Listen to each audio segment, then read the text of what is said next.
श्री सर्वोत्तम स्तोत्र में श्री महाप्रभु जी का पंचम नाम देवोद्धार प्रयत्नात्मा, सदोष जीव को निर्दोष कर उनके ऊपर कृपा कर उनका उद्धार किया। ये कृपानिधि धर्मी स्वरूप का ऐश्वर्य कार्य है, अतः ये नाम ऐश्वर्य धर्म सूचक है। देवी जीवों के उद्धारार्थ आपने अनेक प्रयत्न किए। आप त्रिदलात्मक स्वरूप से प्रथम तो इस भूतल पर प्रकट हुए और देवी सृष्टि के उद्धारार्थ ही आप पृथ्वी की परिक्रमा के लिए भी पधारे। ये जो देवोद्धार प्रयत्नात्मा श्री वल्लभ का नाम है, इसमें मुख्यतया 4 शब्द हैं: देव, उद्धार, प्रयत्न और आत्मा। देव यानी देवी सृष्टि, जैसा श्रीमद् भगवद गीता में कहा है कि द्वौ भूत सर्गो लोकेस्मिन् देव आसुर एव च, यानी 2 प्रकार की जो सृष्टि है, देवी और आसुरी। अतः यहाँ जो देव शब्द है वह देवी सृष्टि से संबंधित है।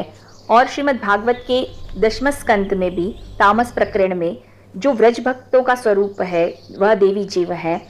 देवी यानी देवी प्रकृति के और आसुरी यानी आसुरी प्रकृति के जीव। इस प्रकार से देव शब्द का यहाँ जो अर्थ है वह है देवी जीव। उद्धार शब्द का अर्थ है प्रपंच विस्मृति पूर्वक भगवद आसक्ति, और प्रयत्नात्मा का अर्थ है ऐसे व्रज भक्तों का, ऐसे भक्तों का निरोध कराने के लिए जो प्रयत्नशील है, प्रयतात्मा है, यानी जिसका अंतःकरण लगा हुआ है उनके उद्धार के प्रयत्न में। तो देवोद्धार प्रयत्नात्मा श्री आचार्य चरण देवी जीवों के उद्धार के लिए निरंतर प्रयत्नशील हैं।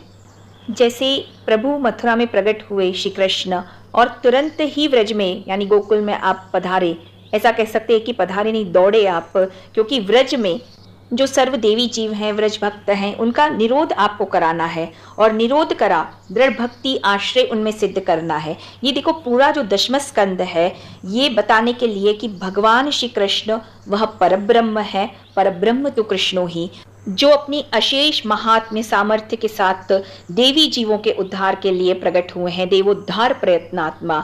ऐसे ही हमारे श्री महाप्रभु जी भी देवोद्धार प्रयत्नात्मा है, जो अलग अलग स्थानों में रहते देवी जीवों के उद्धारार्थ उनका प्रपंच विस्मृति पूर्वक निरोध कराने के लिए तत् देश काल उनके प्रकृति अनुसार उन सदोष जीवों को निर्दोष बना उनका उद्धार करने के लिए आप भी दौड़े हैं।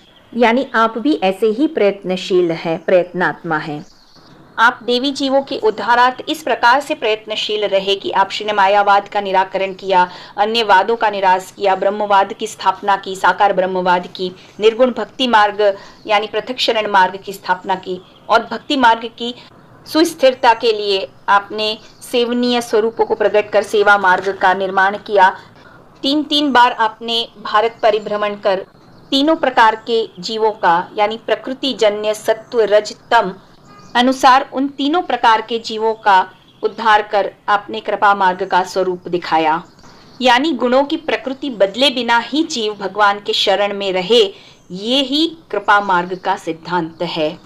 स्वभावस्थ अन्यथा भावो न वै शक्यः कथंचन अतस्त्रिविध जीवेषु त्रिविधा भगवत कृतिः। तीनों प्रकार के जीवों में जगतानंद पंडित जैसे प्रसिद्ध सात्विक जीवों को निबंध, भाष्य, सुबोधनी तथा आचार विचार आदि से आकर्षण कर आपने शरण में लिया। शेरगढ़ स्थित वीरबाई आदि राजस जीवों को उत्तम प्रकार के व्यवहार से आकर्षण कर आपने शरण में लिया। प्रभुदास भाट एवं वसुदेव दास छकड़ा आदि तमोगुणी एवं अहंकारी जीवों को आपने चमत्कार द्वारा अपनी शरण में लिया। तो इस प्रकार तीनों प्रकार के जीवों का आपने उद्धार कर कृपा मार्ग का स्वरूप दिखाया कि गुणों की प्रकृति बदले बिना ही जीव भगवान के शरण में रहे, यही कृपा मार्ग का सिद्धांत है। अतः कृपानिधि स्वरूप श्री वल्लभ ने भूतल पर प्रकट होकर क्या किया, ये समझाने के लिए देवोद्धार प्रयत्नात्मा ये नाम आया।